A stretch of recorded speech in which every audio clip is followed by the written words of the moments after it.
নমস্কার বন্ধুরা, আজকে মেষ রাশি মেষ লগ্নের জাতক জাতিকাদের 2026 সাল কেমন যেতে চলেছে।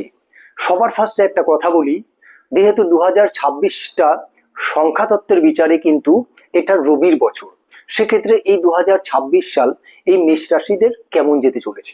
সবার ফার্স্টে দেখে নিই তাদের গ্রহগত অবস্থান, কোন জায়গায় কোন প্ল্যানেটগুলো রয়েছে। তাহলে তাদের জন্মছক অনুযায়ী মেষ রাশিদের কিন্তু থার্ড হাউসে বৃহস্পতির অবস্থান রয়েছে, ফিফথ হাউসে কেতুর অবস্থান রয়েছে, 11th হাউসে কিন্তু রাহুর অবস্থান রয়েছে এবং দ্বাদশ ঘরে কিন্তু শনির অবস্থান রয়েছে।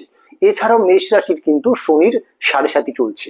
সেক্ষেত্রে মেষ রাশির এই 2026 সাল কেমন যেতে চলেছে। সবার ফার্স্টে বলি, এডুকেশন লাইফ দিয়ে কিন্তু বেটার যাবে।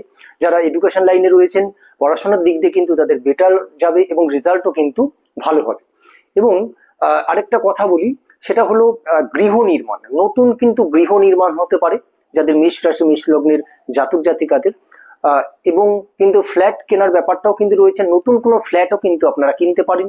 এবং পরিবারের দিক দিয়ে যে ঝামেলাঝাটি অশান্তি চলছিল, ধরুন 2025 সালে যাদের ফ্যামিলিগত সমস্যা, সেগুলো কিন্তু মুক্তি পেতে চলেছে এই 2026 সালে। এবার চলে আসি পঞ্চম হাউসে। প্রেম ঘটিত বিষয়তে কিন্তু একটুখানি বনিবনার ভাব থাকছে, একটু অবস্ট্রাকশন থাকছে। প্রেমের জায়গা থেকে কিন্তু একটু সমস্যার মধ্যে পড়তে পারেন মেষ রাশি মেষ লগ্নের জাতক জাতিকারা। এবার চলে আসি তাদের বিবাহ লাইফে। দেখুন, যারা নতুন ভাবে কিন্তু বিবাহ যোগ তৈরি হয়েছে মেষ রাশি মেষ লগ্নের, যারা বিবাহের জন্য চেষ্টা করছেন তাদের কিন্তু অবশ্যই এই 2026 সালে কিন্তু বিবাহ যোগ হওয়ার সম্ভাবনা কিন্তু প্রবল। এবার চলে আসি একাদশ ঘরে। যেহেতু একাদশ ঘরে রাহুর অবস্থান রয়েছে, মানে আয়, উন্নতি এবং সাফল্য। দেখুন, যেহেতু একাদশ ঘরে রাহুর অবস্থান রয়েছে, সেক্ষেত্রে কিন্তু আয়, উন্নতি, সাফল্যটা কিন্তু এই 2026 সালে আপনারা অবশ্যই পাবেন। আপনাদের কিন্তু হঠাৎ করে অর্থপ্রাপ্তির যোগ রয়েছে। এবং যেহেতু শনি দ্বাদশ হাউসে রয়েছে, সেক্ষেত্রে একটু ব্যয় হবে ঠিকই, কিন্তু আপনাদের কিন্তু একটা প্রাপ্তিযোগ সৃষ্টি হচ্ছে এই 2026 সালে মেষ রাশি মেষ লগ্নের জাতক জাতিকাদের। এছাড়া রোগ ভোগের দিক দিয়ে বলি, একটু নার্ভের সমস্যা কিন্তু আসতে পারে যাদের মেষ রাশি মেষ লগ্নের জাতক জাতিকাদের, নার্ভ জাতীয় সমস্যা কিন্তু আসতে পারে।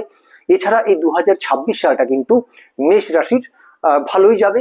এবং কর্মের দিক দিয়ে বলতে পারি যে চাকরির দিক থেকে কিন্তু ইনক্রিমেন্ট বা প্রমোশন হওয়ার সম্ভাবনা রয়েছে এবং কর্ম কিন্তু পরিবর্তন হতে পারে, বা একটা কাজ থেকে আপনি অন্য কাজে কিন্তু সেটা কিন্তু ভালোর জন্যই হবে, খারাপের জন্য নয়। কর্ম পরিবর্তনটা কিন্তু এই বছর রয়েছে। তাহলে এই মেষ রাশি মেষ লগ্নের বিস্তারে আলোচনা করলাম। নমস্কার, ভালো থাকবেন।